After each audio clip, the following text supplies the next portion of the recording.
Good evening, everybody. Welcome to It's All Black and White TV. And yes, this is the Fanzone. So the link is in the chat. If you want to come on, have your say all things Newcastle United. You can talk about Monday's result. You can talk about Eddie Howe. You can talk about injuries. Anything you want to talk about. The platform's yours. Come on, have your 5 minutes, and have your say basically. But before we get into the show, if you do like what you see, please do smash that like. It really does help the channel up the search. So please do give it a like. It only takes a couple of seconds and just copy what Sean the Sheep is doing. If you're brand new to the channel, come and smash the subscribe. Come be part of this great community we have here. I am 56 subscribers away now from 1,200. So please do smash that subscribe, and if you click that bell notification, can't get my words out, that will tell you when I'm live, have a pre-record or any upcoming shows. If you want to become a member, it is 99p. You can do that by clicking the join button, and if you want to make a donation, you can do that in chat by clicking the $ as well. There's Premier League match going on tonight. It's obviously a rearranged game after the cardiac arrest of Tom Lockyer, and it's currently Bournemouth 0, Luton Town 3 at half time with goals from Chong, Ogbeni and Ross Barkley. So Luton Town, as it stands at the moment, are out of the relegation zone. Right, let's get into some comments. Ian says, evening Tony, good evening to you Ian, I hope you're well. Bia says, evening Tony, evening Ian, good evening to you. Bia, I hope you're well too. Mighty Max says, hi everyone, hi to you. Yeah, absolutely fine, mate. Evening Tony and all, how are you keeping? Yeah, I'm finally absolutely buzzing, mate. Brian says, evening Tony, mate, you hope you're well. Saturday night is going to be fun. Happy clappers will stick. We'll still back this dross. Do you know what, Brian? I see what you mean by that. Yeah, absolutely. Look, yeah, it's Saturday night. You know, we normally say is it a Saturday night fright night because, geez, honestly, it's. I don't think anybody's looking forward to that. And again, if you want to come on and have your say about there's a game on Saturday. But you know what? I said this last night. We could just do the Newcastle thing and go and beat Man City. I'm not saying we're going to beat Man City, but I'm just saying, you know, we've seen it before. Forest will be worried, says Mighty Mag. Yeah, and Everton as well, because look, they're a point behind Everton. They're 2 points behind Brentford, who are just above Everton on 26 points. But remember, Forest and Everton have still got a deduction to go through, a points deduction probably to come as well. So look, they're both going to be in the mire. So it could be on for an exciting end to the season. I mean, if Forest and Everton get back, docked another 6 points each, that would mean Forest are down to 18 points and Everton will be down to 19 points. So, you know, it's going to be tough. That's for sure. And Brian says, Freddy Krueger live on BBC One. Brian. Oh, God, it's brilliant, isn't it? But yeah, I mean, look, like I say, if you want to come on, have you see the links there in the chat. If you don't want to be on screen, you can hide the camera, so you can come click stop cam, and you can talk from behind the camera. As I say, come and have your say. You can either talk about Monday's loss at Chelsea. You can talk about Eddie Howe. You know, don't be afraid to come on and speak up about Eddie Howe. You can come on and have your say, even if you want to have a talk about Saturday's game or what we want to do in the summer, transfer-wise. Who do you want to bring in? What positions should we fill? What are the key positions? You know, just come and have your say. Just come and have your say on anything, you know, and yeah. Ian says, you can't call them happy clappers, guys. I got told off because it's derogatory. Well, they call them happy clappers at Leicester because do you remember when they use them bloody clapper things? They're horrible, aren't they? Paul Mann says, evening, Tony. Good evening to you, Paul, as well. I hope you're well today, my friend. Yeah, so as I say, the link's there in the chat. So if you want to jump on, you are more than welcome. It is an open house tonight. Absolutely. Right, but we have got somebody in the green room waiting, so I will bring him on, and let's see what he's got to say tonight and what he wants to talk about, because obviously, as I say, the floor is yours. Exactly what it is. The floor is yours. So just quickly go to Brian's comment. He says, you know what, I wouldn't give a shite if Eddie is sacked tomorrow. Take Andy Pandy with him. Brian. It's getting to that stage now, isn't it? So, right. Okay, so here's the first guest on. It is Lewis. Hi, Lewis. Hope you're well. I'm fine. How are you? Yeah, not too bad. Not too bad. So what do you want to come on and speak about tonight then, Lewis? It's just like, obviously, I saw a clip of Alan Shea about the draws we had this season. Yeah. Like, it's just one of those things. I think we've been one of the unluckiest teams ever. With all the ties we got. I don't care about the Champions League because it was an experience. But the FA Cup draws we had this season, Sunderland away, Fulham away, Blackburn away, Man City away. We haven't even had a home tie. It's horrendous, isn't it? Mm-hmm. But it's just one of those things. But if I look up, I am watching the Bournemouth game. Yeah, they're still Luton Town are playing pretty well at the moment. But I mean, look, it has its beat, and even if we do beat Man City by some miracle, then we will be going to Wembley, so we'll still be away from home. Although we could draw as the home team, so we might have the home dressing room. So that'll be the closest thing we'll be to a home tie anyway. Mm-hmm. I don't think we get past Man City, unfortunately. But what sort of scoreline are you thinking, Lewis? 9-0 City. 9-0 City. Jeez, Lewis. Even though, you know me, I'm a Newcastle fan through and through, blah, blah, blah, blah. But the way with Gordon as well, you go, oh, no, like, Trippier's out. Now Gordon could be out. You go, can anything get any worse? Well, there's positive news about Gordon today. Apparently, it looks like it's not as serious as it was first thought. He could even be playing a part on Saturday against City. The FA have actually asked if he's available. So, look, that means he could be in the England squad then, by the sounds of things. So, look, let's hope it's not serious, and let's hope it is fine. If he is fine, then that's brilliant news, because he looked in a lot of pain the other night. It could have had a locked knee or anything. We don't know what it is, but look, we'll take it. He looked fine until the trainer pulled his leg too far back. I thought, oh God, he snapped his ACL. The trainer snapped his ACL. You go, oh no. But yeah, absolutely.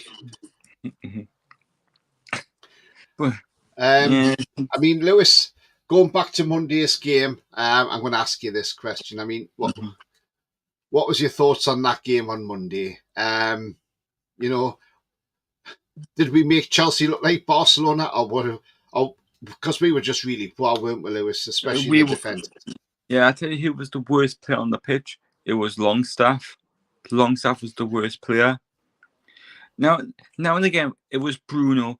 He stood still and he got tackled a couple of times. My mum came back from night shift had a night shift on.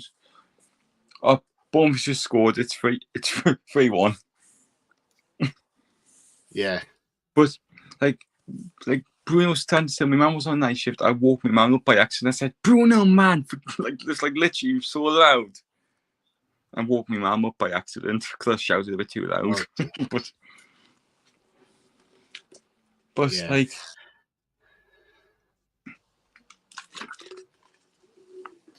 I mean, where are you in terms of Eddie Howe, Lewis? I'll say keep him to the end of the season and see what happens. Yeah, I mean, look, I mean, in some ways, if we did sack him, you know, you've got to look at it and think if we sacked Eddie now, it. But there again, it all depends. If we go on a losing streak, and we know Amanda likes Eddie, we know that. Mm-hmm. But it's how much PIF are you know, are willing to give him, and that's the thing, you know. Yeah. So look, it's, you know, it's not been great. Yes, there's been a few fans out there saying that you know, they want Eddie Howe gone and things like that. Some say no, let's keep him. But you know, it's like I say, we don't know how much it would cost to pay him off as if you sacked him as well.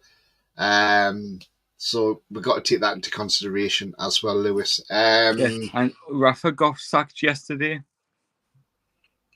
He did, yes, from Celta Vigo, yes. Mm-hmm. Rafa Benitez was sacked, and I think he's yesterday's man now, isn't he? So, you know,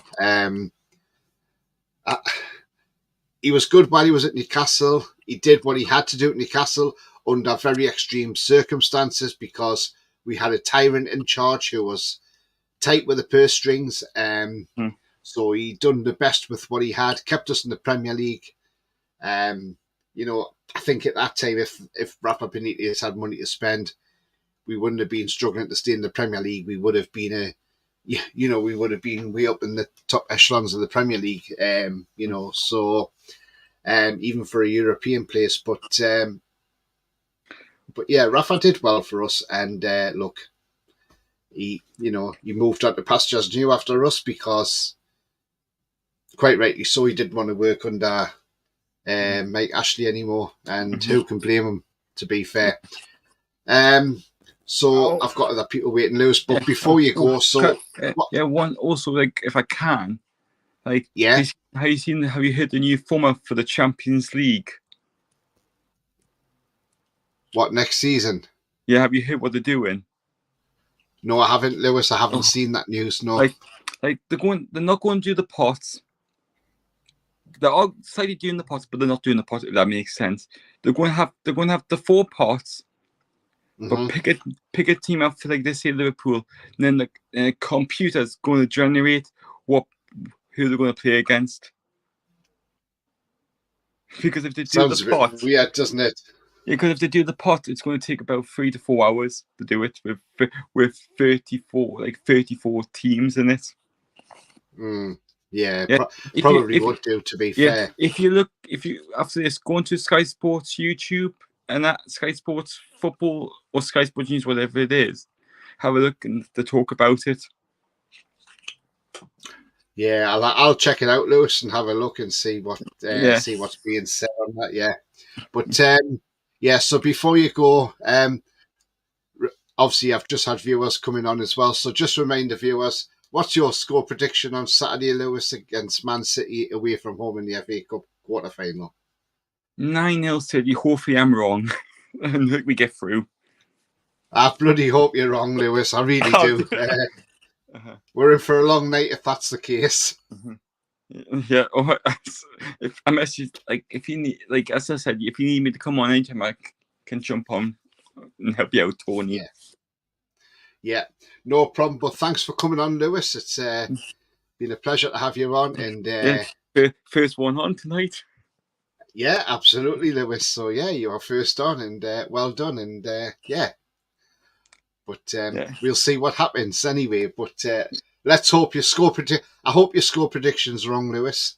As I said last night, it could be the Newcastle thing. We go and win at City. It wouldn't surprise me. Honestly, it wouldn't. But you know, we can't see it. But who knows? But we'll wait and see anyway. But anyway, no problem. Enjoy, cheers, Lewis. Enjoy evening, lads and lasses, and how are the lads? How are the lads? See you later, mate. See you. Cheers, Lewis. So that was Lewis there. So let's get into some comments before we go to the next person in the green room. As I say, if you want to come on, the link's there in the chat. If you want to come on and talk about Chelsea game, Eddie Howe, transfers in the summer where we need to strengthen, you know, Anthony Gordon injury, Harvey Barnes injury, whatever you want to talk about, It's your platform. Come on, have your say. Come and have your 5 minutes of fame. Come on and have your say. If you're camera shy, turn your camera off and speak from behind the camera, because there is a lot of people out there who are shy at doing stuff like this. First time I ever done something like this, someone on a fans forum, I just went for it and I thought, you know what, let's just go for it. Sometimes people freeze on it, sometimes you don't. And it is nerve-wracking, and I do understand when some people are like, oh, I'm not going on, I feel a bit bad about that. Right, okay, so we'll just nip into some comments. Julie's in the chat. She says, good evening, everyone. Good evening to you, Julie. Hope you're well. Brian thinks we'll get beat 6-1. Julie says, well, Lewis could be correct. 1-0 win for us against City, says Lee. I like your optimism, Lee. A clean sheet as well against City, who are firing with Haaland. Yeah, I like your... Oh, I'll take that, Lee. Wayne says, hello, Tony, and all in chat. Tony Bud, just need to get something off my chest without cursing, but sick of people calling Eddie Howe gets decisions wrong, but remember, he's young, took Fergie time. Yeah, it did, Wayne. Yeah, absolutely. But the thing is, Wayne, it's not just the fact that people are, at the end of the day, Wayne, you can have criticism of Eddie Howe. And Eddie Howe isn't immune from criticism. And you see, when you criticize, when you have something to say about Eddie Howe, you get these fans that come out and all saying, oh, no, you can't say this, you can't say... Look, at the end of the day, if Eddie Howe's got something wrong or he's done something wrong, you're gonna say it's wrong. It'd be like me at work. If I'd done something wrong, somebody come and say, well, you haven't done that correctly. And you think, okay, but you don't have people jumping down the next saying, oh, you can't say that to him about that, So, look, the thing with Eddie Howe is, this is a man who, we see he left Bournemouth. Look, it said mutual agreement. It could have been sacked. He could have been told, you go, or, if you don't go, we will sack you. So, look, with Eddie Howe, he went around the world. He went around Europe, sorry. Sarri, he stood with Sarri on the training ground. He stood with Simeone. He stood with Klopp. Now then, if he's supposed to have learned something off these managers, we ain't seen it yet. Because if he's gone round and spoke to these elite managers change formations during the game and are a lot more proactive as well. And we're not seeing that from Eddie. We're not seeing that. So, look, when you're playing people like Longstaff, who isn't in form at all. Now, I don't know if anybody saw True Geordie's video on his podcast called Kickoff. Do you know what? He actually speaks some truth in there, and he speaks facts as well. Because one thing he does actually say, he says, look, we're seeing Longstaff playing, who, let's be honest, isn't the best at the minute. He's not playing well, and he's been absolutely dross. He's playing Dan Burn, who hasn't got the pace at left back. He says, Eddie playing favourites like this will get him sacked. And he's absolutely spot on. If you haven't seen it, go and have a watch. It's only about 11 minutes long, but I tell you what, everything he says in there, he's absolutely spot on, and I applaud him for doing it. So just check that out. It's on YouTube. Julie says, if we're as bad as we were against Chelsea, we're going to get cooked. Absolutely, Julie. Brian says, Jesus, Lewis, 9-0, we'll be sitting for the big fat cigar. I keep telling the happy clappers for months, Piff will sack him with a click of their fingers. Mason's asking if he's on glue at 9-0. I can't believe Lewis come out with that. Bia says, can we afford to sack Eddie Howe, considering the payoff would be 10 million plus? We don't know what the payoff says. Bia. Evening Mason says, everybody else. Brian says payoff's 5 million apparently for Eddie Howe. Well, that's not too bad. Tony, what fans is that? Overseas fans, pure Geordie, black and white blood, bud, absolutely. John Frank says hi to you, John. I hope you're well, mate. Swiss style chess new Champions League format, says Brian. Ian says you're looking forward to a Cardiff win at the weekend, Mason. John reckons 2-2. Yeah, then it'll go to extra time penalties. So, evening Tony says, Alan, good evening to you, Alan. Hope you're well. Alessandro says, Christ 9-0. There's no therapy that could exist that helps cope with that. Lol, I hope not. I hope not either. If it gets too bad, I may have to drink a little more just to try and knock myself out a little bit, so I don't have to watch the end of it. But let's hope it's not that bad. Brian says, at the end of the day, it's a results business. We are seeing zero improvement. In fact, we are going backwards. You're absolutely right, mate. He didn't learn a lot off Klopp. None of the players dive. Says Bia. Brian says, oil tank has Longstaff. Ronald says, I rang Alan Robson's Night Owls when I was about 15 from my father's in East Ham when we drew against West Ham, and he asked what it was like down the old smoke, and I said, I don't know, because I didn't know what it meant. The big smoke, yeah, the big smoke, yeah, absolutely. Yeah, I remember when I lived just on the edge of Benwell, and obviously where I lived, you could see across the skyline, like across the Gateshead and that. And I remember the night, because I used to listen to Alan Robson every night without fail on Metro Radio. It used to be a great show, Night Owls, by the way. And I remember hearing a bang, and I didn't think anything of it. And then, as I say, I was listening to Alan Robson, and he come out and he said, something's happened down by Dunstan States. A bomb's gone off. So I don't know if anybody else remembers that, but I can remember that clearly. And I remember hearing the bang, and then I never thought, like I say, I never thought anything of it. But when he come out and said that, I thought, Jesus, that's not that far away. If he plays Longstaff, he needs sacking on the spot, says John. Wayne says, Tony, I said Longstaff should have been dropped a long time ago. He should have been. He should have been dropped long ago. I'm sorry. Put Miley in ahead. Put Anderson in ahead of him. You know, I'm still a bit grieved, and I still can't understand. You know, and can anybody else understand in the chat why did he take Almiron off for Anderson? How the hell's Longstaff played 96 minutes, and yet a young kid of 17 years of age comes on the pitch and has about 16 minutes on the pitch, has one assist, and does more in the game than Longstaff done in 96 minutes, you know? And yet Eddie still says he's a good player. Come on, Eddie, wake up, please. And Eddie says, we did good things in that game. I'm trying to think where, because I didn't see a lot of it. I'm sorry, Eddie. That sounds like something that Steve McLaren would have said. Or even Bruce.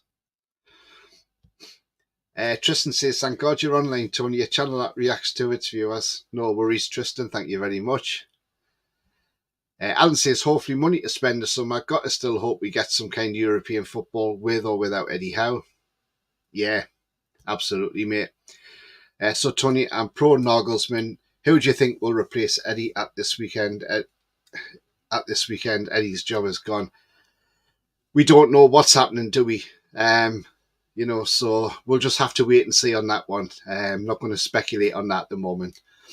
Did you say supporters trust meeting output for improving the atmosphere? They want to bring back Zorb balls. We need to give Longstaff one, says Beer. I don't get this. I really don't. To bring the atmosphere back. I used to listen to Alan Robson as well, says Julie. Yeah, it used to be a great show, Night Owls, didn't it? I would love to get Alan Robson on my channel, to be honest.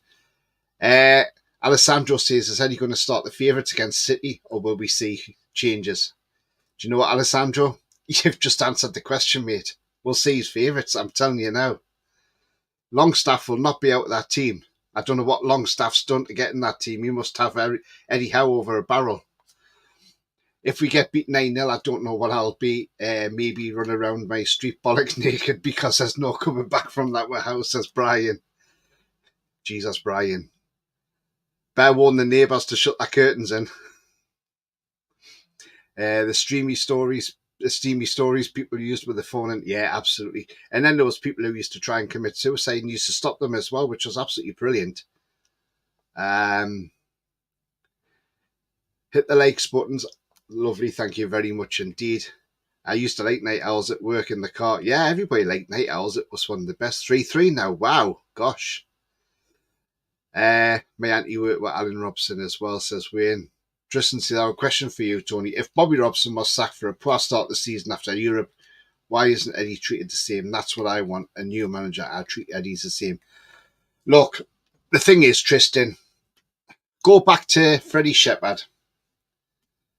Freddie Shepherd just wanted to prove a point that nobody was too big for the club. And it was a decision that didn't go down very well with anybody. For what he did to that man is a disgrace, and I'll never forgive Freddie Shepherd for that. Never ever forgive him for that. You know, we used to have slow starts the season under Robson, but we always picked up and gained traction. So I'll never know. John says you lose a dressing room because the players are forced to carry donkeys. Right, let's get with next person in. He's been waiting patiently while I've just nipped through some of these comments here. But I've got a few waiting in the green one. So here's the next one coming in. It is Pete. Hi, Pete. How are you? All right, Tony. Yeah, you, Pete. Not bad. What's your have you got a gripe, or are you just not happy, or what, Pete? I mean, I'm still really foaming after the game on Monday night. I really am. We threw that, and then he got it wrong.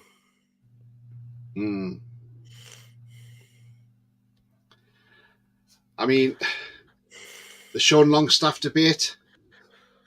He's get him out the side. Do you know what? I'd leave him at home at this rate. I wouldn't blame you. Sorry, and I'm sick of people coming out and saying as well, oh, you can't criticise him because he's one of our own.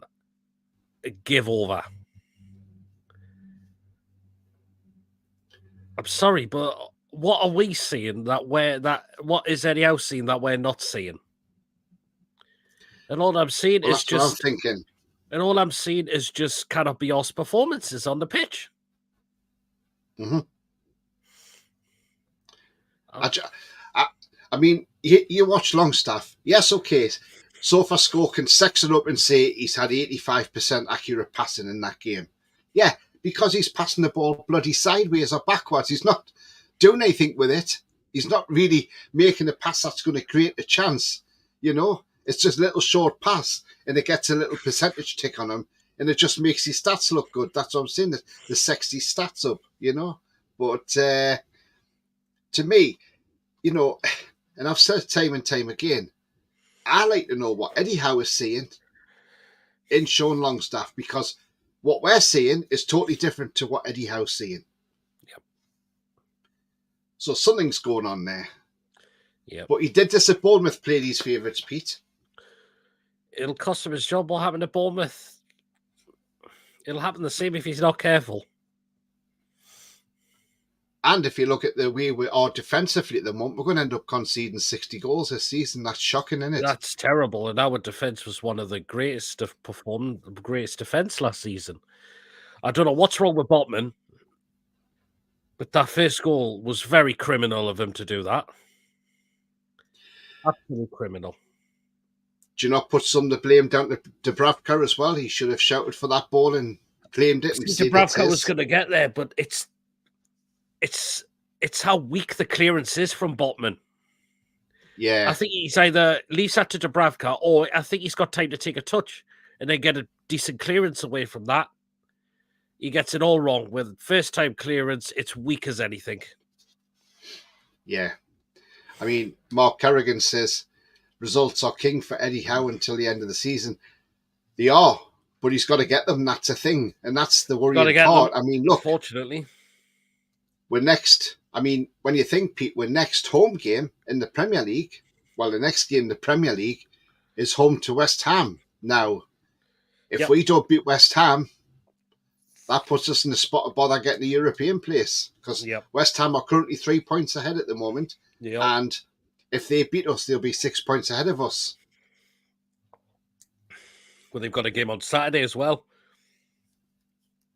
Yes, they have. Aston Villa. Yeah, that'll be a tough game. I mean, look, I was right when I said Mighty came on and done more in that 15, 16 minutes than Longstaff done in 96 minutes, Pete. Yeah, absolutely. He should be ashamed if he sell Longstaff, shouldn't he? You should be. I'm sick of people saying he's now carrying an injury. Wasn't Bruno carrying an injury last season? They could still put in the performances. Absolutely. Why isn't Longstaff doing that? I'm sorry, but you deserve to be criticised for it. Yeah. And this is not just one bad game Sean Longstaff's had. No. This is at least a few in a row. John's saying, knowing how he will play Gordon, and still say it's down to his way of overtraining lads. What do you think? Do you think the training sessions are too much and that's what's causing these injuries? I don't know. But you've got to look at the medical staff team as well. Yeah.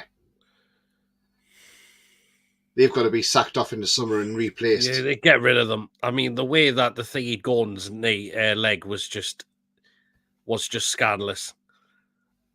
I'm lucky. Yeah. Thankfully, we're hearing it's not a serious injury, but imagine if that could have been. Billy's in the chat. Hi, Billy. Hope you're well, mate. Yeah, he says, Billy. At the supporters meeting, they proposed moving a safe standing into the Gallagher. Apparently, they've extended safe standing to wherever Sean Longstaff is. It's not wrong there. You're not wrong there, Billy. I tell you now. You know, as much as we want Longstaff dropped, I bet he plays on Saturday. It's a knocking bet he'll be first name on that team sheet on Saturday. I dread to see the team sheet on Saturday.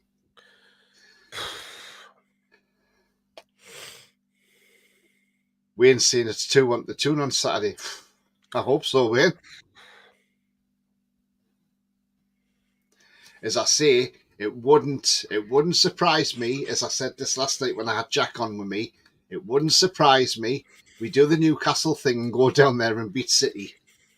Well, possibly, but I can't see us beating City at this rate. I really cannot. Haaland, Foden, De Bruyne, you name who's in that team. They'll start for Man City as well. They'll play. And if you watch, I don't know if you saw if you watched the match on Sunday, when De Bruyne come off, he was really annoyed at Guardiola for taking him off. He was steaming at Guardiola. He was, but he apparently had a poor game, so you can understand possibly why Pep dropped him. And then Guardiola actually went up and sat next to him on the bench and explained to him why he brought him off. That's what a manager does. That is what your manager does. Yep, absolutely. And as I said the other day, Pete, now I'm going to ask you. I want you to give me an answer this question as well. Now, I said this in my preview show the other day before the Chelsea game. It must have been last Sunday. What I said was, if you go back to that Man City, Man United game, the derby. Now, obviously, they were 1-0 down at half-time. They came, you know. Now, in that game, Doku wasn't having a great game for City. Second half, Foden scores a cracking goal. What does Pep do? He takes soft Doku, who's playing absolutely shit, gets him off, puts on Alvarez to go and win that game. Yep. And they win that game. Now people said to me, "Oh yeah, but look, you can't say well like Man City because they've got better players." And I'm saying no, but what I was trying to say was, this is how Eddie should react. You know, yeah, absolutely. If you're not playing well, off you go. Yeah, and I think what Guardiola did was a masterstroke. You know, he takes off a £60 million player and sticks on a £70 million. He's not afraid to take people off who are playing poorly. Yeah. And then he needs to start doing that because I'm sick of watching dross performances from Longstaff week in, week out for a full 90 minutes. And 120 minutes in the Blackburn game. Oh, Billy. He says, Eddie Howe's beat the doctors today. He's been prescribed Viagra because he's struggling to get to a semi. Oh. Oh, no. Oh, Billy, brilliant, mate. Brilliant, Billy. Absolutely fantastic. Lisa, send Longstaff to America or Matty. I think we've let the wrong one go, actually.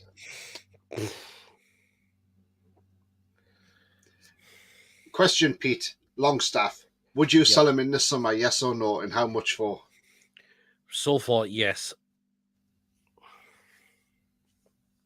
Yeah. Yep. Julie says, Jose Mourinho in. Bobby would love that. Mourinho's done in the Premier League for me.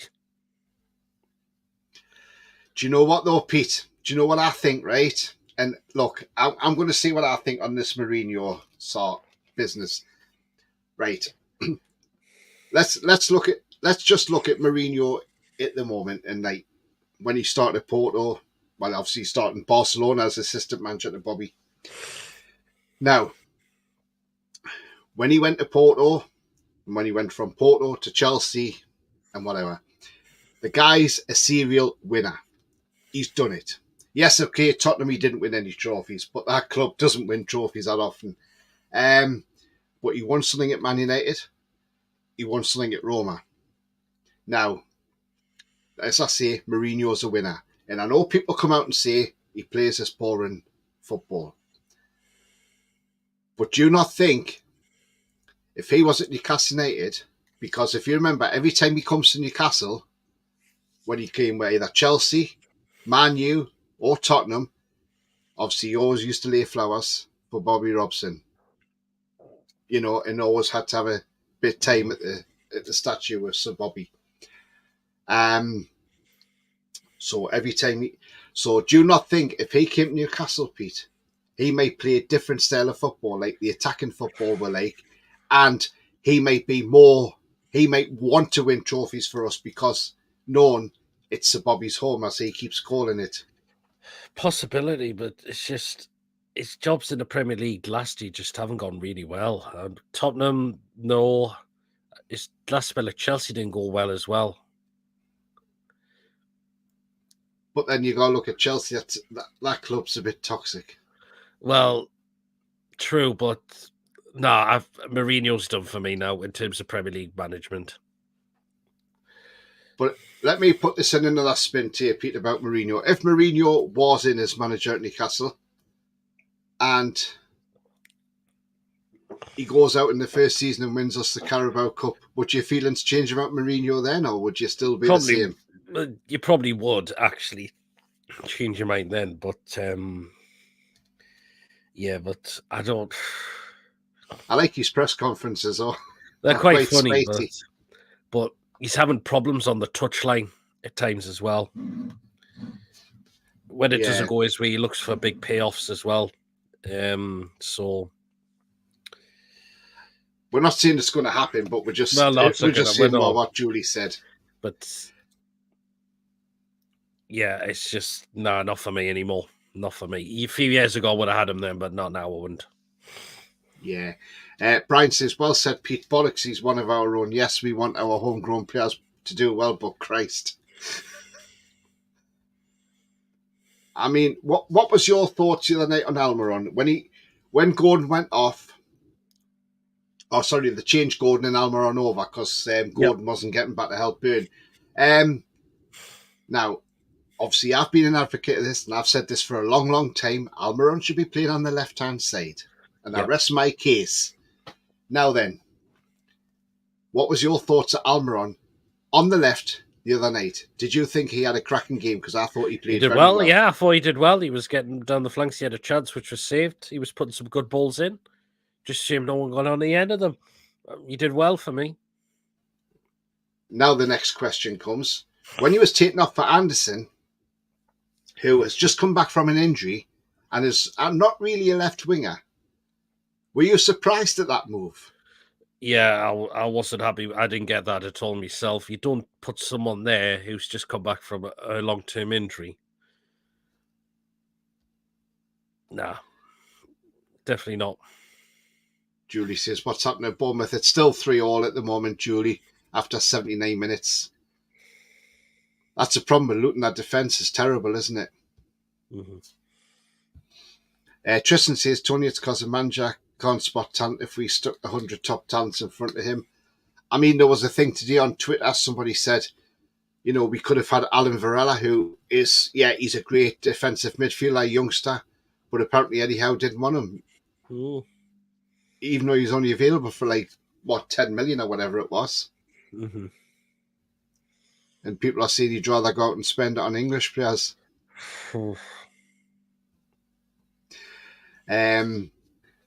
Brian says, Dutch hooker in our goal, as Paul would say. Yeah, he does. I've heard that. I mean, did you see the stats the other night, Pete? 14 games with Nick Pope, 14 goals conceded. 14 games without Pope, 34 goals conceded.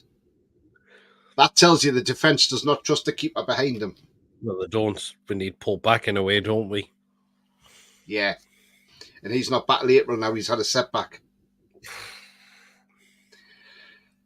Julie's dreading the Hammers. They always haunt us when they're when we're going to a bad patch. Yeah, absolutely. Wayne says, can't call Eddie Howe. You can criticise him, though, when he's getting it wrong. Brian says, if we don't get Europe, we can kiss goodbye to Bruno because someone will pay that 100 million. Oh, they will do. And if they, there's talks of Man City sniffing around them now, isn't there?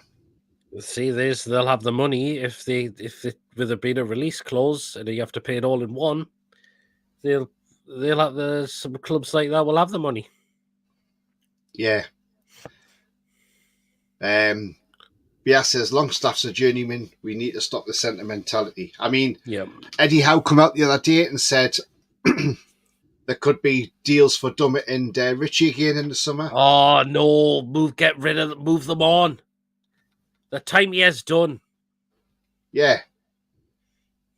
It just seems that he doesn't want to let them go because they're good in the dressing room. Well, have them as coaching staff then. Yeah. Not new contracts. We need to move away from that now. Yeah, exactly. We do. We need to get on and move on. But I mean, it's no good having it's no good giving them new deals. I mean, Lascelles has triggered a new deal apparently, but that wouldn't surprise me if we've done that. So when it comes to summer, somebody might actually come and buy him, so we get some money for him. Possibly. It's half and half in it because yes, we want him to go, but he's done well since coming in when Botman's been out injured in a way as well. I mean, one thing I do want to say, Pete, is in the summer we need another striker. Yeah, Callum Wilson's got to be sold in the summer. He's just too injury prone now, isn't he, Pete? Yeah, he is. He needs to be moved on. Yeah. Still 3-3 in that game at the moment. Oh, no, sorry, it's not. It's now 4-3. Bournemouth have turned it around. Wow. Shows you how poor Luton are, isn't it? It's a shame because, I'd like to see Luton stay up ahead of maybe Everton or Forest. But, I know they could still do it because, I mean, look, if these got these points deduction, then they could still stay up Luton Town. Yeah. That's what they'll have to rest on, but they'll need to get some points. I mean, what's your hopes for Saturday, Paul? Sorry, Pete. What's your hopes for Saturday? I'm dreading it, to be honest. I really am. It could be a long night. We go a goal down very early in the game. Could be a very long evening for us. The fact is, Chelsea was a great opportunity to win. Chelsea are not a good team at all. They're a team of individual players. And we threw them that. Man City are a team. They play as a team. They are being the champions for a reason. They're still within a chance of the Premier League title. Yeah. I dread a thing what could happen on Saturday. I really could. I think our FA Cup run is going to come to an end, unfortunately. I hate to say it. Bia says Thomas Tuchel. I'm not sure on him, to be honest. No. Brian says, We beat Blackburn on penalties. They're in the Championship. It sums it up. Yep, absolutely. We should have beaten them in the full 90 minutes. They could have beat us as well, couldn't they? They gave it a right. Yep, they could have. Good evening, Pete, and good evening, Mary. Hope you're well. Hey, Mary, hope you're well. I don't think so, John. What about Bruce? Oh, no. No, I don't think you come back anyway. He's too busy shouting, "How's the bacon?" Yeah, exactly. Bias says, I think a few players have lost faith in Eddie's nice approach. There's no fear of him. I mean, look, I looked the other night, Pete, and obviously before you go, I mean, look, did you think the other night a lot of them players down tools? Because it looked like that to me. It looked like they were just waving the white flag as if to say, yep, there was. No more. Yeah, it looked like that in a way. And it stinks. And Eddie got the substitutions completely wrong. You do not take Bruno off one of our creative players. If he gets a yellow card, then it's his 10th, and so be it. Yeah. It doesn't count for the FA Cup games.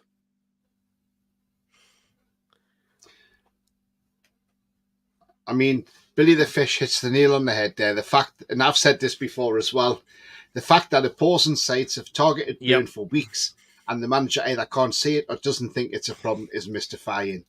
Every team's pacey player is on Burn. Gusto got past Burn time after time the other night. You know, a right back that I would love to have seen at Newcastle United, by the way. But he was getting past Burn time after time. Benny of Luton Town was hammering him for pace. Alanga done him for pace, you know.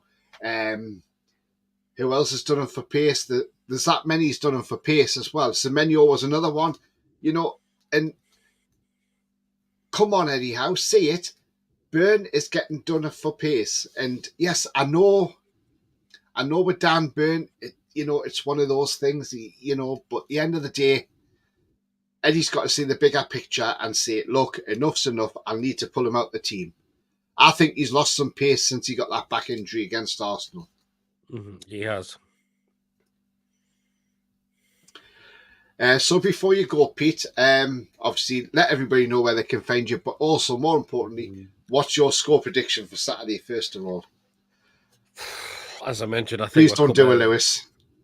No, I think we're Cup end will our FA Cup run will end on Saturday. I'm going to be a little bit generous here, so I'm going to say 3-1 to Man City.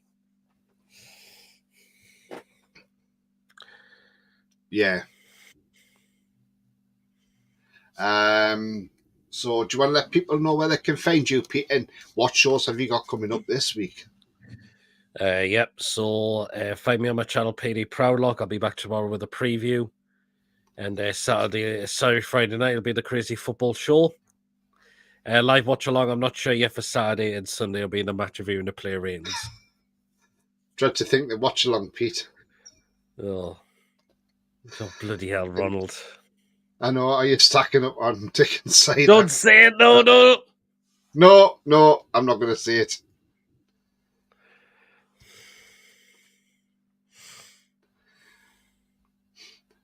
Billy says, Jose won the league with Chelsea, second time around, won trophies for Man U and was sacked in the cup final week for Spurs.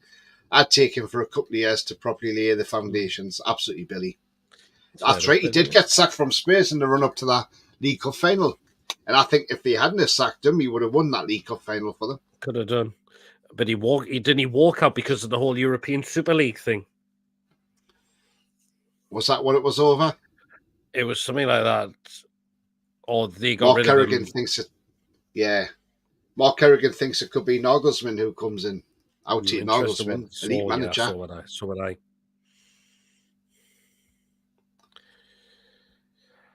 He's a red card, means touchline ban, means no way Jose. There's another reason, yep.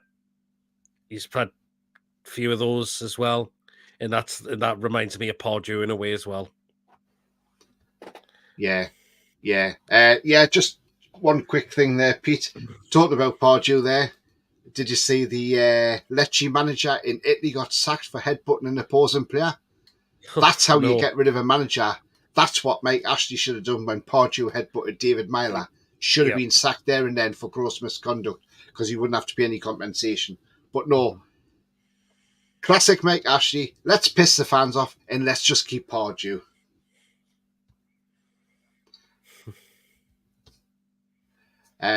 But thanks for coming on anyway, Pete. And No problem. it's been great to have you on, mate. And Cheers, have a good evening, Pete. Cheers. I'll take it. So that was Pete, everybody. Right, we've got Mason coming on next, and then I've got Sam as well in the green room as well. Hi, Mason. What have you got to say tonight then? Monday night. Shite. Monday, yeah. Well, it was, wasn't it? It wasn't great, was it? Monday night was awful, wasn't it? And I might have a little bit of a rant about Southgate and all, because with what I've just seen today about a few certain players, he's fucked us right off. What's he done? He is calling up that Mackham. Henderson. He's calling him up. Apparently he's calling up what's his face again? Oh, Phillips. Calling about now. But apparently, for what I've seen this afternoon, is that he could be calling Tino. Yes, he could be, yeah, because we're short of right backs, aren't we?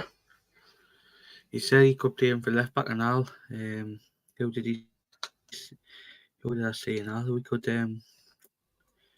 I know he's could have Rico Lewis left back. I think he's going to recall Palmer and all. But to be honest, you need to get equipped with Thick Phillips and Henderson, because this shit. Why? Just why? I think is it Chipwas in the background now? Yeah. He'll probably agree with us and all, but I'm just getting sick of it. Constantly playing that midfield. And Tony and all. I think he's calling up Tony and all. I'm sick to death of honestly giving that Mackham and Phillips a chance, because they're useless. We'll bring Chipwas in as well. There we are. He's in as well. There's Chipwas. Oh, is he in? Yeah, he is now though. Hi, Sam. You all right, mate? Oh, you all right? It's been a while. It's been a while, mate. Right, I'm going to come to Billy's point, yeah? And it's true what Billy's saying. So Billy says, Eddie said before the Chelsea game, we found a bit of form. Absolute nonsense. Yes, we played okay against Wolves. But form, not a chance. Then he said we played well at Chelsea. Sounds like Bruce. When he said that about playing well at Chelsea, I just thought, what the fuck is he on about? I mean, you know, Chippers, what do you make of that when he said we played okay against Chelsea? Don't know. Was he watching the Chelsea game from November? Because the game I saw Monday night was non-existent. It was pathetic. It was embarrassing. It was. There's a lot of words I could use for it, and I wasn't happy. I'm still not. I mean, it's pathetic. It really was. It's not as if we were playing a team that's so superior to us, and they're below on the table. So, what Eddie Howe said at the minute, I do not like, frankly, because he's saying everything that's wrong at the minute. And to me, I'm on the fence. I want him to continue as manager, if I'm being honest. I don't know if I want him, and I don't know if I do want him. I don't know. What he says and what's happening on the pitch at the minute is doubting whether I want him to take us forward, because I don't see us improving, unfortunately. If we've got 10 league games left, forget Saturday, because it's going to be a cricket score. I don't care what anyone says. We're getting battered on Saturday. We've got 5 home games, 5 away games, I think, left. With 30 points, and no offence, the games we've got, we shouldn't be losing any of them. I'm not being funny, but even Man U, it doesn't frighten me. But yeah, if we're playing like that, we're going to concede 2 or 3 goals nearly every game. I can't see us winning any of them. I can't. I don't know where the win's coming from. It's pathetic. I thought we were past all this of, I thought Howe wasn't lying to us, but he's lying to us. He's blatantly saying we're playing well and we're not. Yeah. And the players, for me, I'm sorry, but you can't keep playing Longstaff. You can't keep playing Dan Burn. Almiron did all right on Monday, but you can't keep playing him because there's no end product. He put some No. balls in, but yeah, it's pointless putting balls in the box when he's actually up front because he's not a striker. And then when we had a striker on the pitch like Wilson, he didn't put balls in the box. Dan Burn gets skinned for the first goal, predictable, because everybody knows that's our weak link. And then Botman's shocking clearance goes straight to a Chelsea player. But what we'll see is why is Palmer unmarked on the edge of the box? And then why is Jackson unmarked in the penalty area? Second one, Palmer unmarked, shoots and scores. The third one, Roderick walks past the midfield, walks past the two centre-halves and scores. I'm sorry, but that's pathetic. It's embarrassing. The goals were given away. I would be unhappy if I was a Sunday League manager. And yeah, I would expect Eddie Howe to look a bit more unhappy at the end of games than what he is, because frankly, he doesn't look as unhappy as what excuse me, as what doesn't look as unhappy as what we are. Then, like as he said, comes out and says we played well, and that I'm sorry we didn't. We had 5 minutes of pressing in the first half, and the first 5 minutes after that it was non-existent. It's not good enough, as I said. I stupidly said the other day, I've said that there's going to be a lot of managers that work this summer. You've got Tuchel, Klopp for existence. I know people are going to think, he's tatting shite, but he's going to be available. There's going to be other managers around the world that's available. But Mason, you laugh, but right, this might be the one chance I'm being we sarcastic. get somebody like. I know. I've been sarcastic. This might be the one chance that if PIF look at it and go, he's available, all we need to do is pay his wages. It might be the one chance they look at and think, that's the one chance we've got at him. If they sit him down and say, he has what wage you get, and what if you look what he did at Liverpool and what he could do here, it's mirror image. He could do that in 9 years. He's got 9 years. Why can't he do it here? And let's be honest, he's got more funds here than when he started out with Liverpool. So people might laugh at that, but it's just how I look at it. Is I think how we'll get to the 10 games, and I think no matter what happens, they'll reassess it in the summer. They've said they've backed them now, but actions speak louder than words. We could lose the 5 of the next 5 games, and we could be like 13th or 14th in the table. Then they might just pull the trigger. Who knows? I don't think his job's safe at all. It can't be safe. If it's safe, then we're settling for second best. Unfortunately, if we want to be a big club, we need to act like a big club, and we need to put him under pressure. And he needs to know he's under pressure, because that's when you get results. I'm sorry, but who's going to pay 100 million for Bruno? No one's got the money to throw up 100 million straight away. No. So that's why I think he'll stay, because his contract's 100 million up front, and no one can afford it. I mean, Bournemouth tonight winning. Well, they haven't won it yet, but they will win this game. Them and Fulham are 5 points behind us now, and we got to play Fulham away. The Chelsea 1 point behind us. Over Fulham at the minute. Yeah, that's the problem. Chelsea will overtake eventually, because they got a played game in shite hand against as us, well. but yet and they still beat us. They played shite and still beat us. We can't play shite and win at the minute. We've got no consistency. Well, we've got consistency at the minute of being consistently shit. That's it. I don't have any positivity now. I want the season over with. I don't. Yeah. There's nothing. There's no hope for me now till the summer now. I don't see why. The Anthony Gunn situation, what he said about him was ridiculous as well, to come out and say, well, I swapped him and Maggie over so Maggie can help him. No, mate, you play your left back who can defend. You don't play your left back so your left winger helps him out for the full game.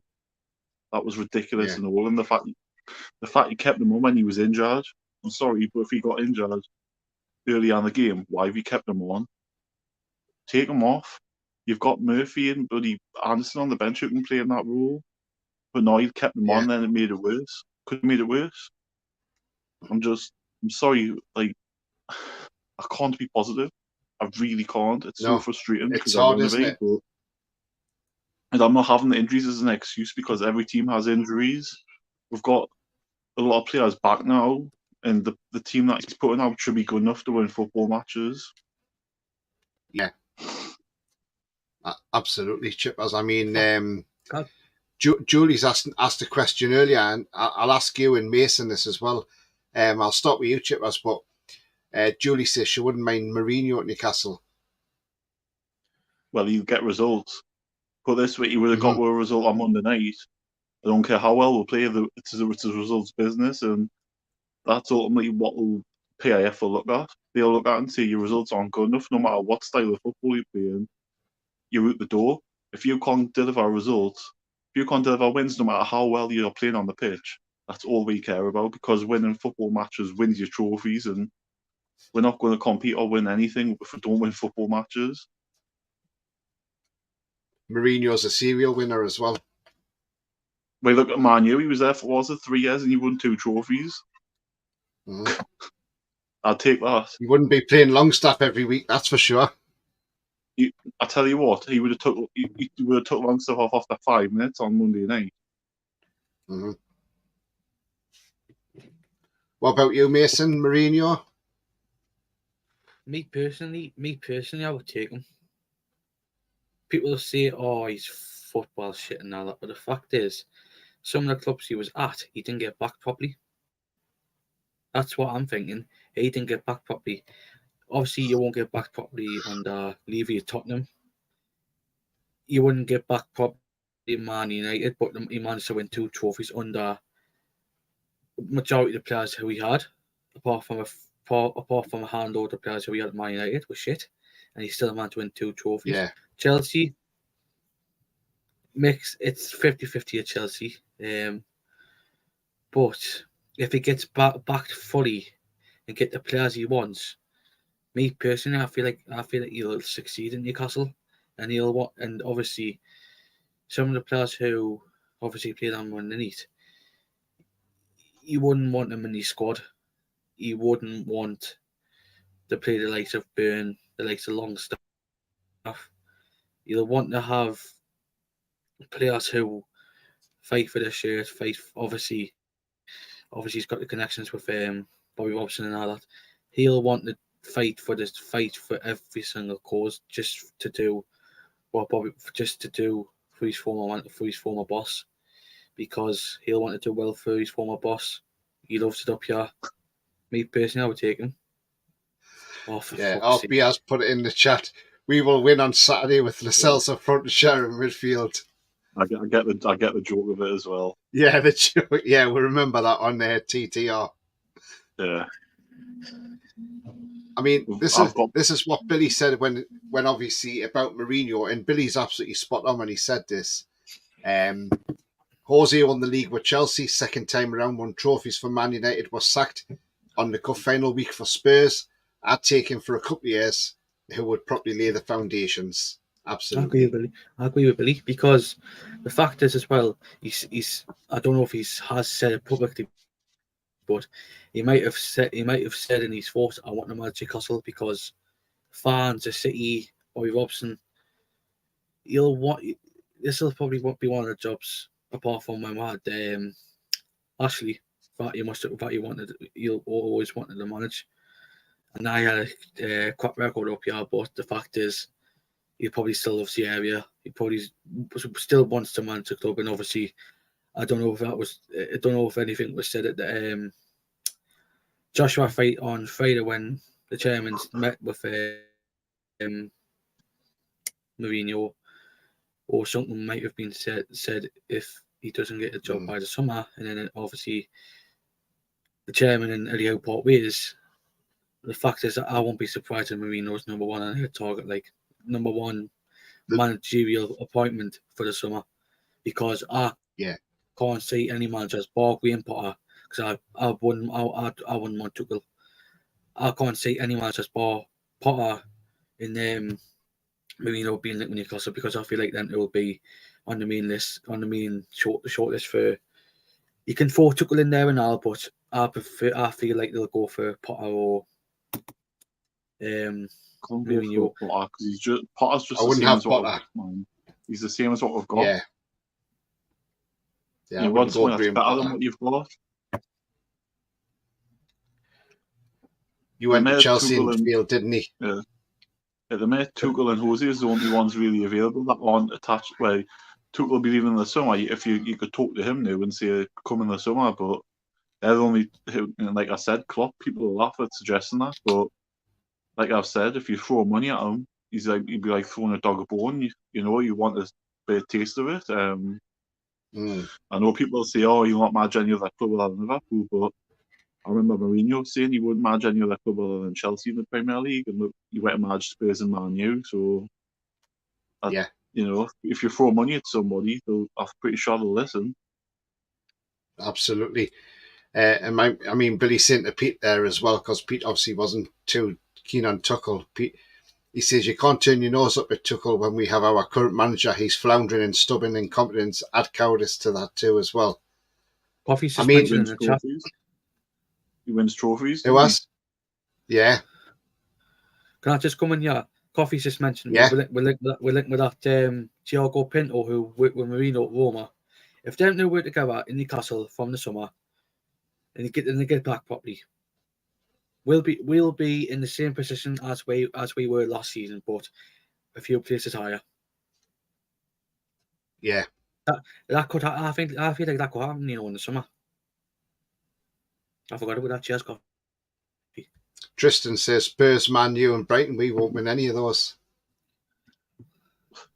The way if we keep playing we won't win any of the 10 games we've got left. Do you think, Chip, I was watching that game on Monday, because I said it yesterday to Jack as well, when he was on the channel yesterday. I said a lot of those players just down tools in that game as if they couldn't be arsed.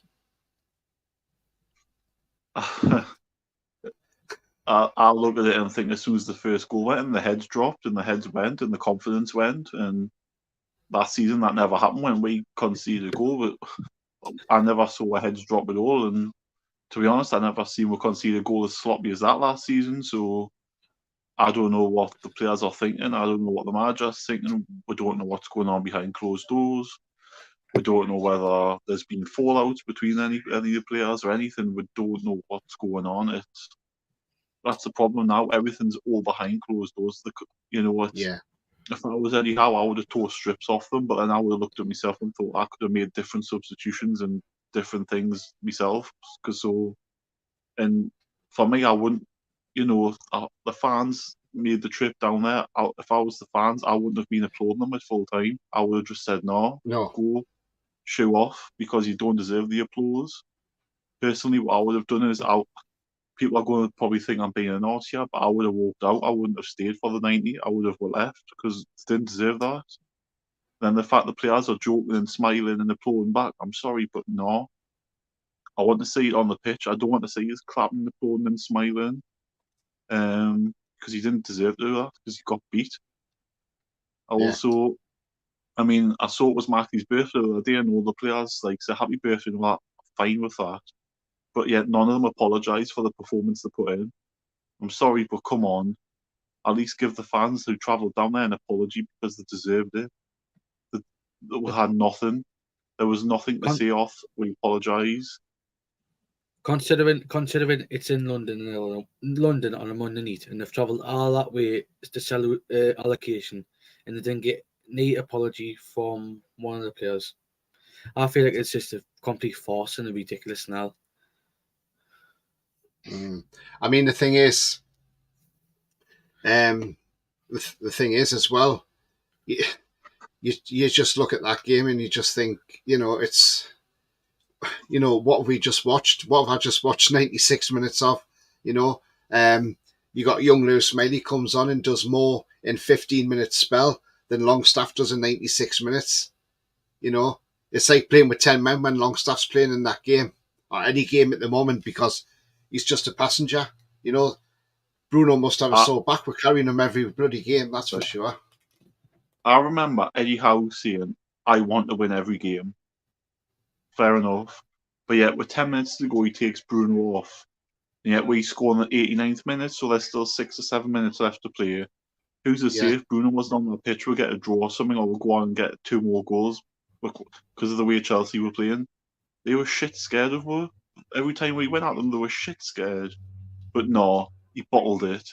He took Bruno off. brought on Miley, obviously got an assist, but then you kept Longstaff on. I'm sorry, but you do the other thing. You take Longstaff on, you bring Miley on. He bottled it. I'm sorry, but he's bottling things like this. And when a manager says he wants to win every game and then does a decision like that, there's alarm bells should be ringing, and it doesn't bode well for the rest of the season. It's really, like I said, I've got nothing to be excited for. I want the season over with now because I want to see what the summer holds, because this is going to be a massive summer for us. Whether Eddie Howe's here or not, like I said, personally, I don't know if I want him here. Because to me, he's saying a different thing and he's doing a different thing, and what he's saying at the end of the game is not what the game I'm watching, unfortunately. I'm just seeing the same performance every week of poor defending, poor midfield play, very little encouragement. Yeah, I mean, we've got 10 games left. We've now conceded 48 goals, which is absolutely shocking. Now, people are saying if you go back to Eddie Howe's Bournemouth days, they used to concede 60 goals a season at least. I can see us hitting that record by the end of the season. It wouldn't be surprising. The way we're playing, we're says still it going to all. concede 2 or 3 goals. We're still going to concede 2 or 3 goals for the rest of the season, the way we're playing, unless changes are made.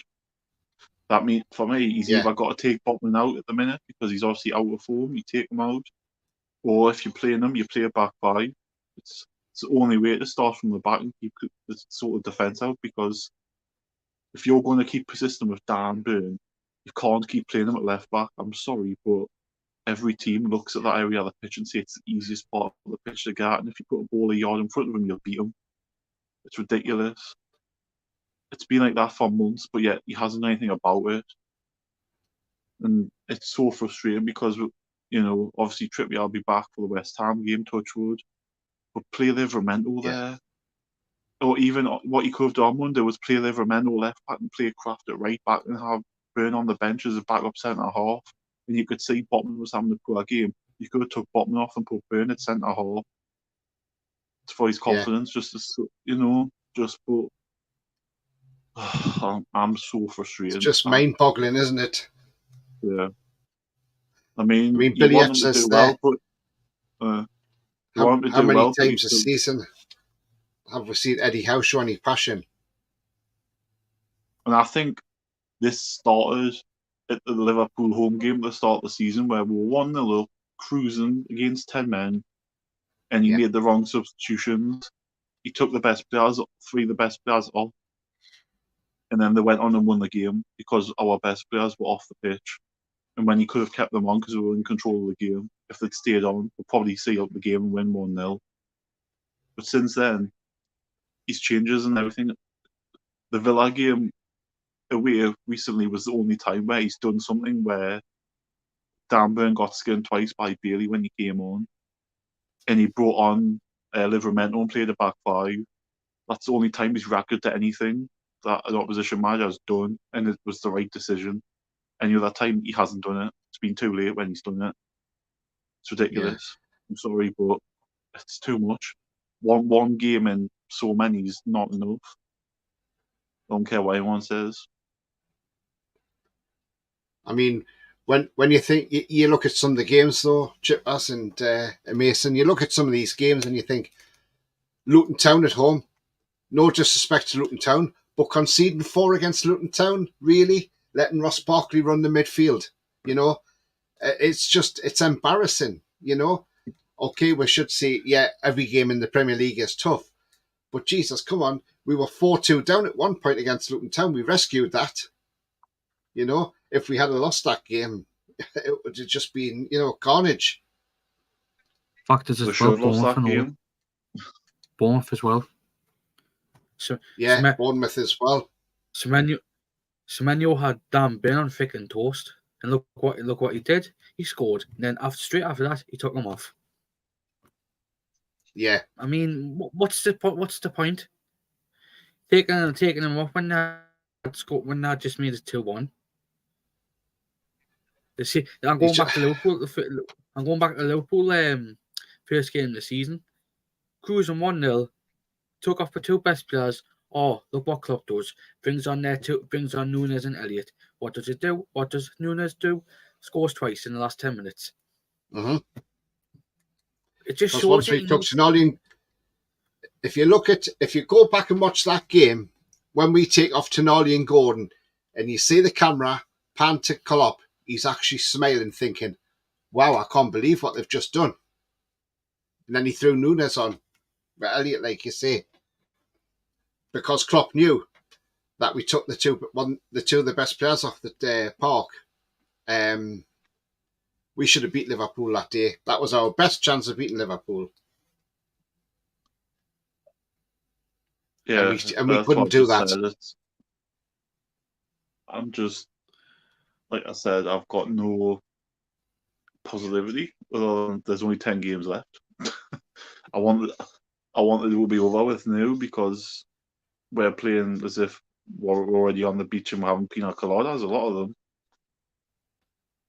Yeah. It's just disappointing, really. And,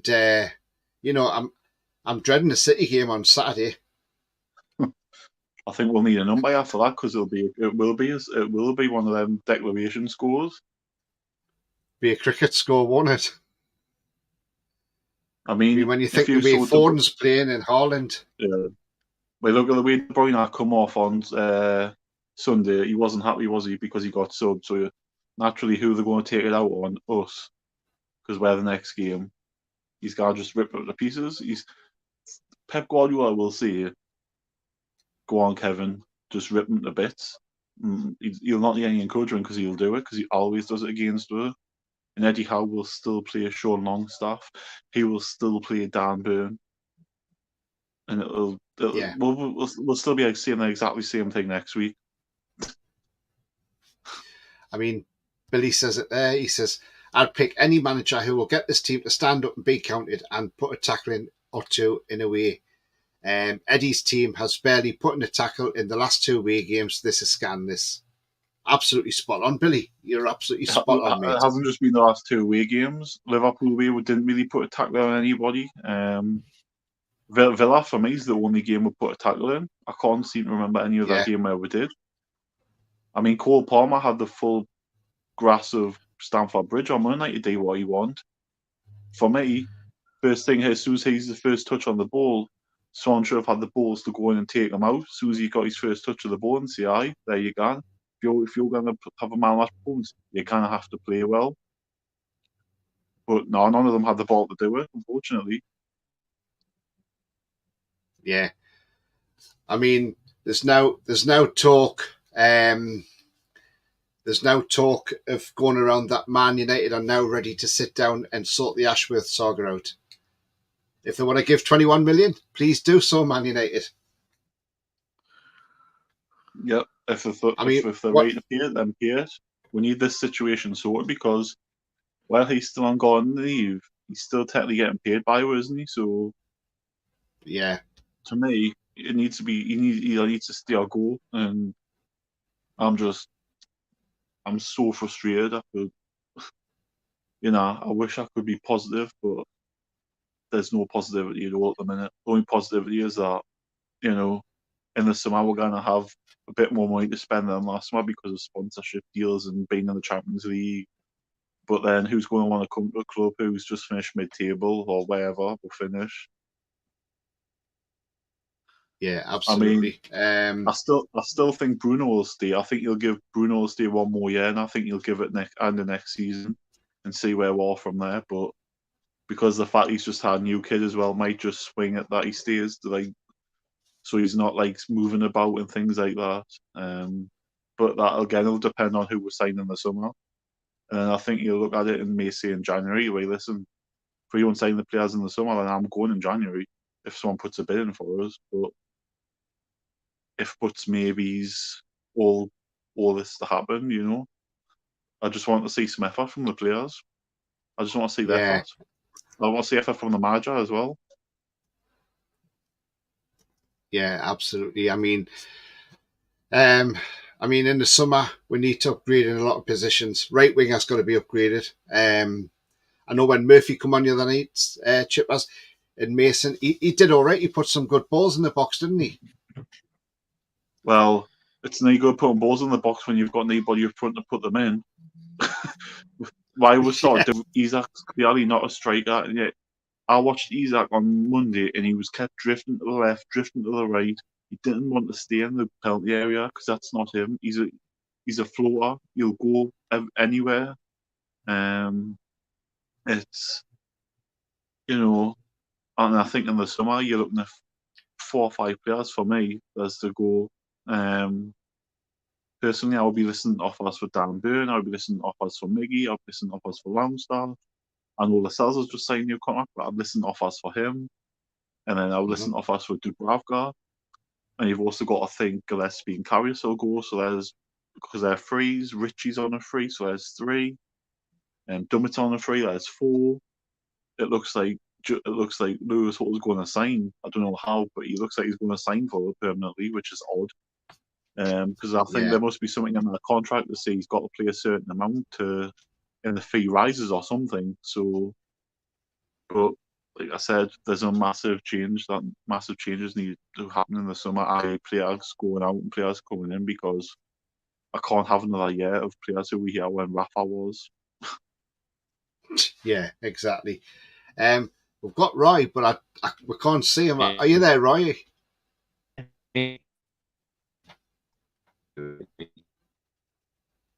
Sounds a bit like an alien. Yeah, sounds like an alien. Yeah.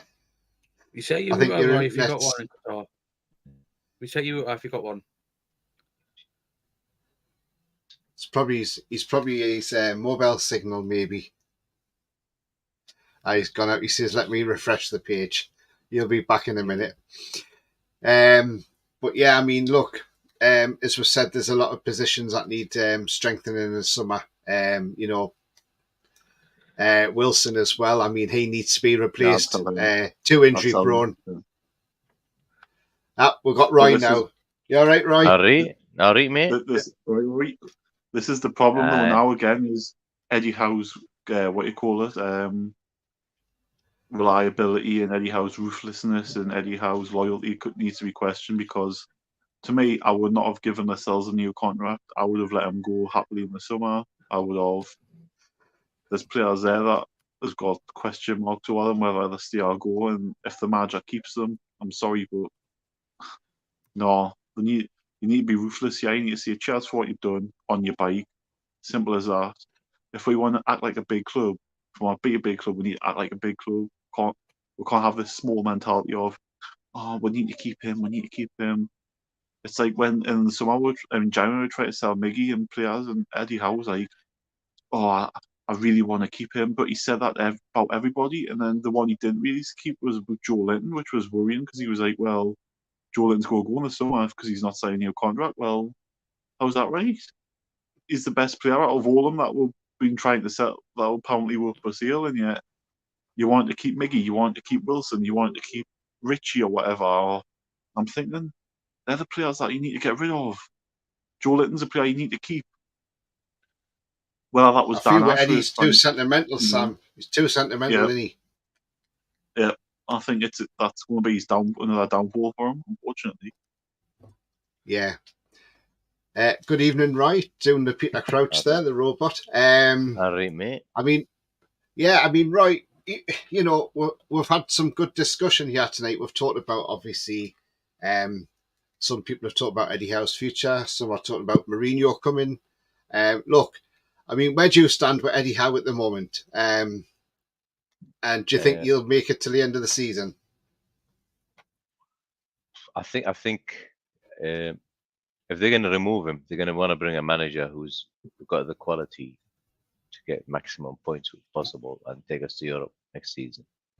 If they can't bring that type of manager, then I'll keep him till the summer, and then hierarchy will need to sit with him. It depends where he finishes. So if we finish in Europe, I'll renew his contract, or I'll keep him, not renew. He's already renewed it. So if we finish in Europe, 7th or 8th, whatever it is. So I don't think 9th is going to take us to Europe now, unless Arsenal and Man City that accumulated European points, because we're 3rd now after Germany and Italy's 1st, Germany's 2nd, England's 3rd. So at the moment, Italy's going to get 5 spots. So if we finish in European spot, keep him. If we finish outside European sport, so let's say 9th or 10th, they'll have to sit with him. What's your plans? Give us your plan. Where we're going to go from here? What you're going to do to take this club forward? Just sit with him, get the plan, and then they can debate this. If we finish 11th or below, sack him. Because at the moment, yeah, if we finish the bottom half of the table, sack him. Done. yeah. I've got to agree. I mean, Rafa finished 10th with a team that cost a fraction of this one. Yeah, and he didn't have the money that Eddie Howe's had. I mean,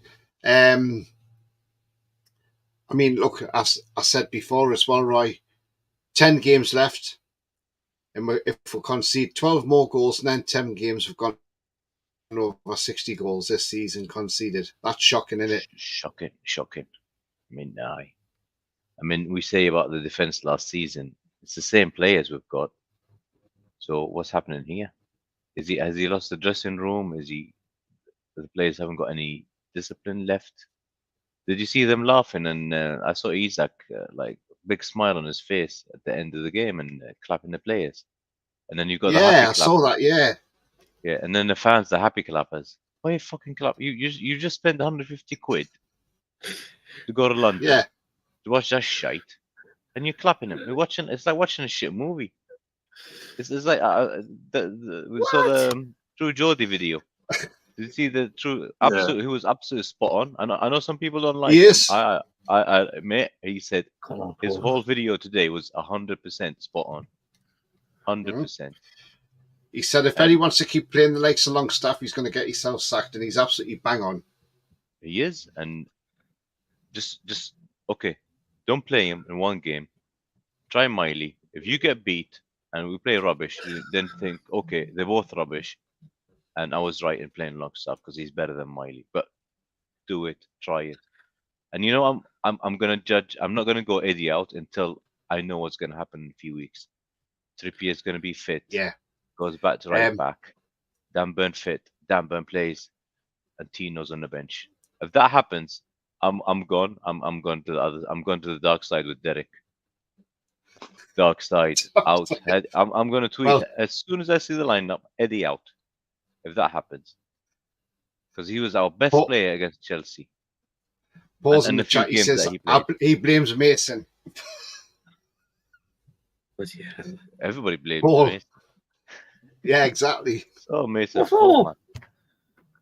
I didn't know. I mean, but when you look at those, like when I read those stats out the other night, Roy, you know, 14 games with Pope, 14 goals conceded. 14 games without Pope, 34 conceded. It tells you the defence don't trust the keeper. And I mean, Karius had a good game against Arsenal, let's be honest. And yes, okay, the goals sort of weren't his fault in a way. But look, as soon as Dubravka's fit again, he's dropped, you know. But I thought, if you go back and look at that game against Arsenal, Karius actually commands his box more than what Dubravka does. He does. I was going to go through it today, but I thought it was going to take ages. I want to see how many goals we conceded when it was Fabian Schär and Lascelles compared to Fabian Schär and Botman, because Botman's been atrocious since he's been back from his injury. He's not. It might be this as well. He's not There's fit. no way he's fit for me. Yeah, and you remember Lascelles? He played that champion. He played most of I think, just one. He played 5 of the Champions League games, I think, and he played most of the games up until mid-December. When did Botman come back? And then he wasn't that bad. Yeah, I think Botman played the Milan game away. That was it, wasn't it?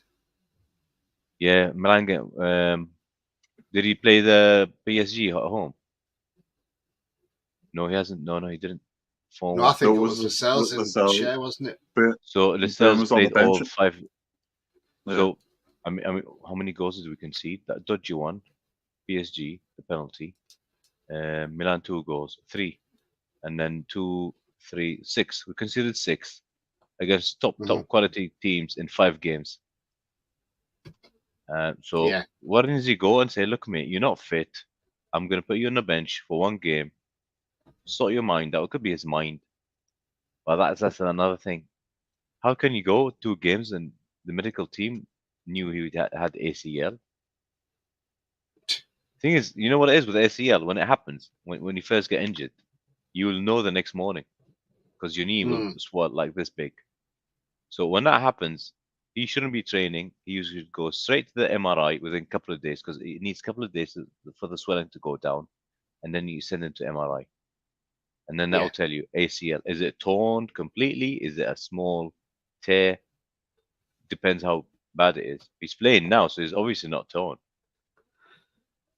So yeah, absolutely. Paul says he'll go back to trips and burn. yep, And that's shower what's gonna top. happen. Once that happens, I'm going Eddie out. Eddie out.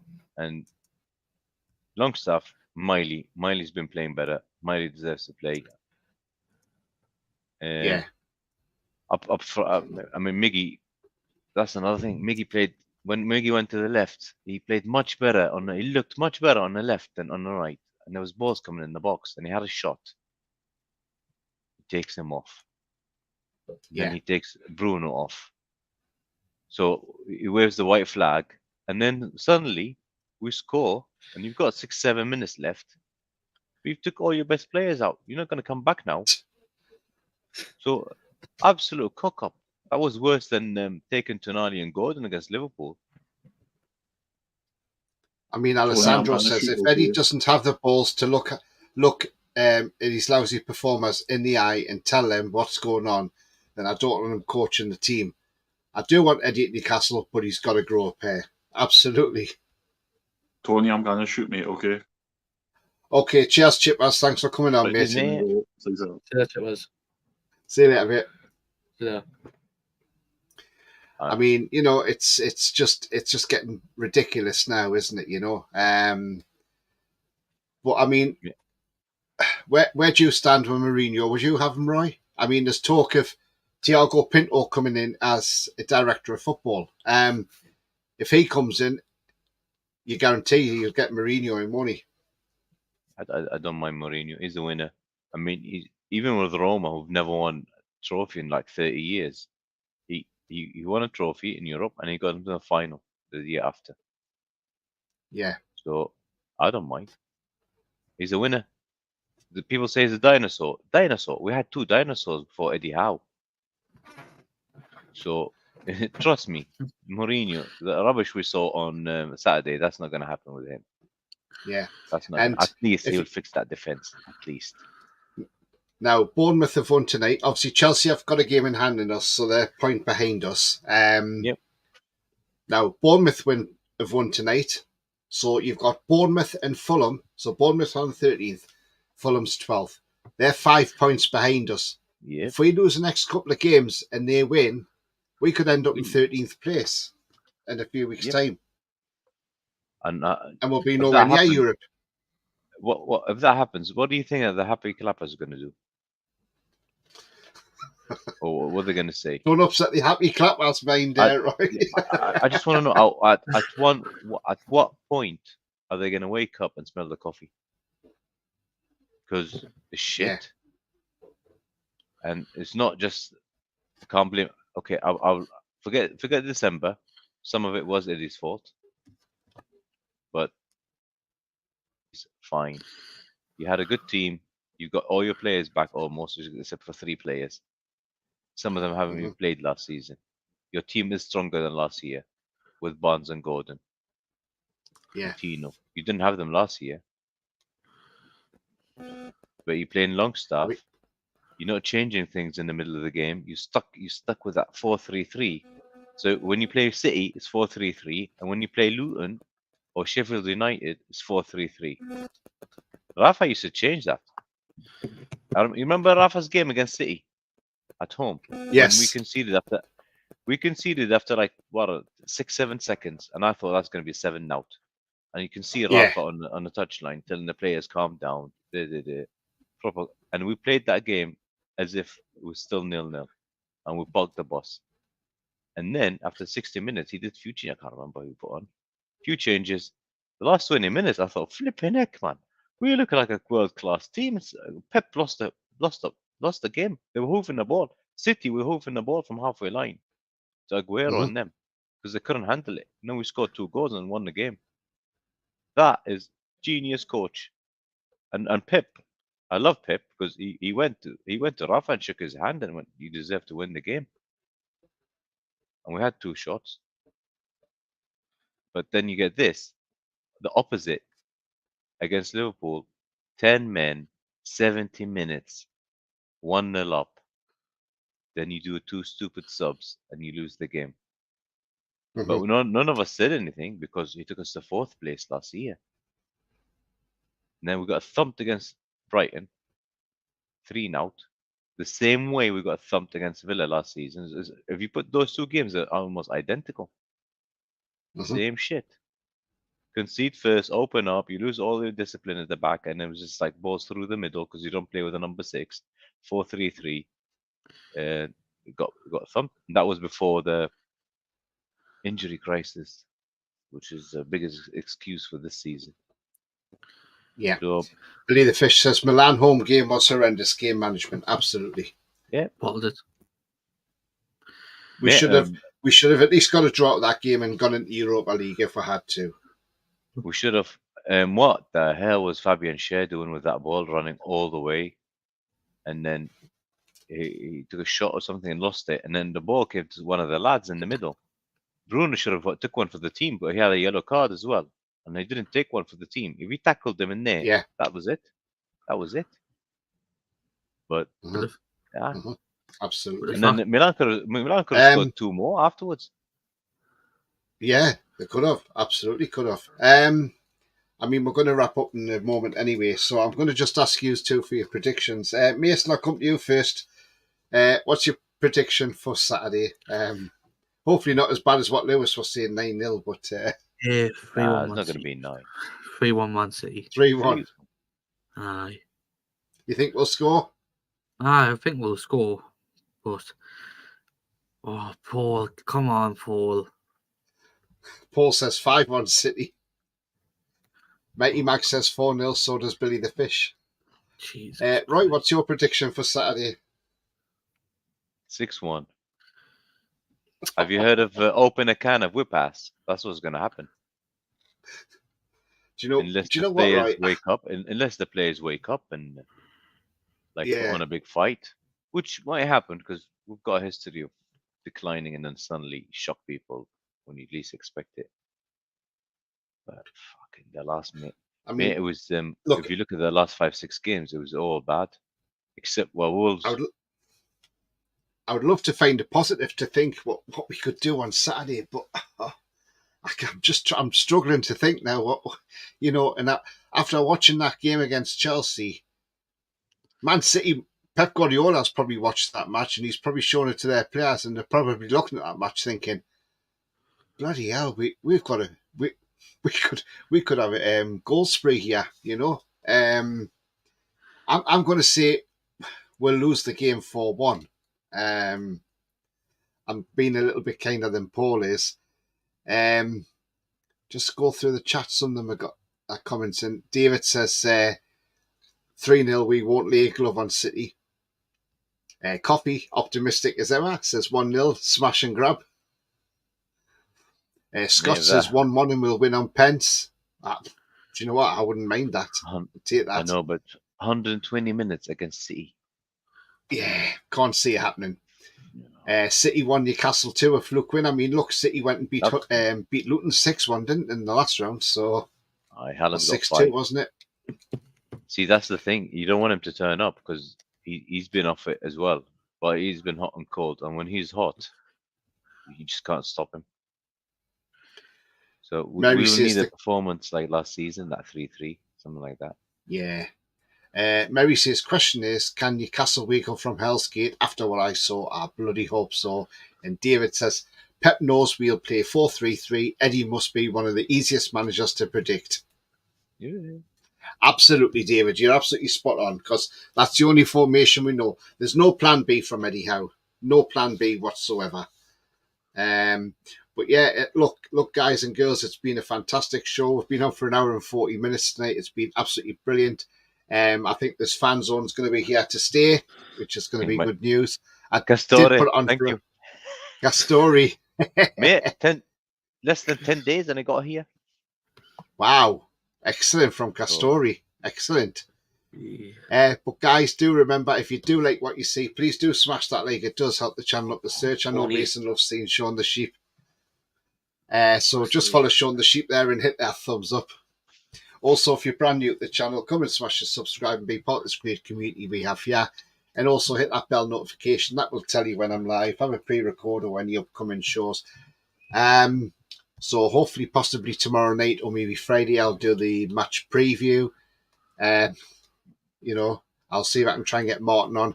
And then Saturday, the pre-match will be here as well. And we'll bring you both lineups before the game starts. Don't know what lineup we'll have in, but it'll be. I know what lineup. It's going to be 4-3-3. It'll be 4-3-3. That's for sure. It will be Longstaff, Bruno, and it'll be the same starting lads, except maybe Gordon. Well, Gordon shouldn't play. I think even if he's fit, he shouldn't play. Paul says, if we know the other manager knows. Aye. Mate, another Yeah, thing that's absolutely, annoying me, Paul. it's a lad called Andy Howe, who's the head scout in the club, who's Eddie's nephew. Yeah, it is. Yeah, What the hell, man? I mean, I know we slated Ashworth off, but I'm just thinking, because I'm trying to compare that environment to what we've got in our club where I work, and if I've got somebody who's basically in that room with the scouts and that team that develops, does the transfers and everything, and he's the nephew of the manager. He's 29, by the way. So what fucking experience you've got in 29? Where was he working before? yeah. Bournemouth. So I think this, Bournemouth again. Flipping heck. Yeah, exactly. We're just turning into Bournemouth part 2. Us. David says that's a nice top. Where did you get it, Roy? Yeah, it's from the Toon website. It was cheap. Like it was. I'm not sure it's 15 quid or something. It's on the sale. Yeah. There you all get yourself on the website, David, and go and have a look in the store. Just buy as much as you can before they disappear, because we're getting Adidas next season. Finally, we're moving forward, at least with the kit. Alessandro says 4-1 City. Newcastle will score first, but we will die a slow death, unfortunately. I hope not. No. Oh, God. Mate, there's another thing. A lot of my mates watch. You might be better going to the pub on Saturday, matey Mag. Just get yourself pissed if we're losing. Yeah. Matey Mag's doing the exact same what I'm doing on Saturday. Go to the pub. I don't blame you. Coffee says, is Castor's quality good, or should I go for Adidas? I mean, look, quality, you've got to go the next size up, Coffee, but it's all right. But yeah, Adidas is much better quality. I mean, I got this because it's got St. James's and stuff. I've got the home kits. So I play paddle with it anyway and stuff. It's a bit loose, so it's a different cut than the team shirts. Yeah. And the pro shirts, my mate got one. It's a bit bigger than the fan shirts. All right, yeah. And it's a bit looser, more comfy. So I don't know. There might be some. I'm not going to buy any. So that was my farewell to. Oh, I got this as well. Hey. For the Jeep. For the Jeep. There we go. It's too sunny in Qatar, so it'll take about a year and it'll fade in the sun. Yeah. So I'll put it on the car again. Oh, nice one. I know, guys. Yeah. Sorry, Roy. Just about the people think we're negative. We're not negative. We're just saying it how it is. Exactly, Roy. And that's the thing. Yeah. Absolutely. That's exactly what it is. And I've got some people don't like it, and that's the problem, isn't it? I know, yeah. I mean, the Doha Mags, half of them are pissed off at me now. I hope they're watching, because they say, "Oh, you're negative." I'm not negative. I told you this 3 months ago, and it hasn't changed, and it all happened. I'm not happy it's happened. No one's happy. But I've addressed this 2-3 months ago. I've had assistant coach in the club. Yesterday, he said your coach is shit. He just said straight away. He said your coach is shit. That's what he said yesterday. Why is he playing him and him? He doesn't even know those stuff. He goes, number 36. Who's that? Who's that 36? He said, shit. Why is he playing? He said, every time I watch you guys play, he's shit. The guy's from Portugal. He doesn't know anything. He doesn't know our players. He just watches the game and he looks at numbers and shirt numbers and stuff. And he said Tino's good, and then he said 36 is shit. And he knows that he knew I don't like Almiron, but he said when that guy went to the left, he was good. So he looked like he fit like a glove there. So play him on the left. But we'll see what happens next game. He'll be on all right. Well, now if Murphy's playing, he will play Miggy on the left and Murphy on the right. Yeah, he's only stuck. He's only stuck. He's only doing the right thing when he's stuck. Definitely. It's like Joe Linton. If Clark didn't get sent off, I think Joe Linton would have been sold and gone. It was just fate. He gets sent off against Norwich. Joe Linton goes in the middle, and he shines there, and that's it. We discovered this amazing midfield player. It's the same with Gareth Bale because he used to be a left back. Yeah. And yeah, it was just I think somebody was suspended and someone else got injured, so you had to push him up front. And genius. It's not genius. It just happened. Rest is history. Yeah. So let's see. 6-1, mate. I'm worried, but yeah, I'm not bothered. I'm just hoping if Gordon's even 90% fit, don't play him in the cup. Keep him for the next game. Absolutely. Yeah. Keep him on the bench. Yeah, guys. Yeah, it's been an absolute great show tonight, and as I say, remember the future is bright. The future is definitely black and white, always will be. But Tiger says how needs to go as soon as possible. Not enough time to bring in a elite manager. Yeah, I see where you're coming from on that one, Tiger. I don't think there'll be many people who are disagreeing with you at the moment.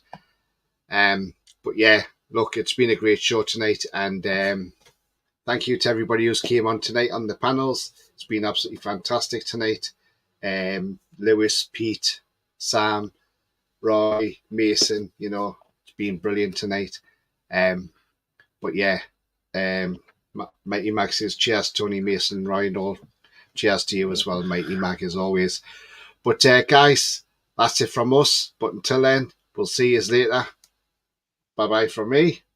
Arrivederci. Bye from me. How are you, the lads?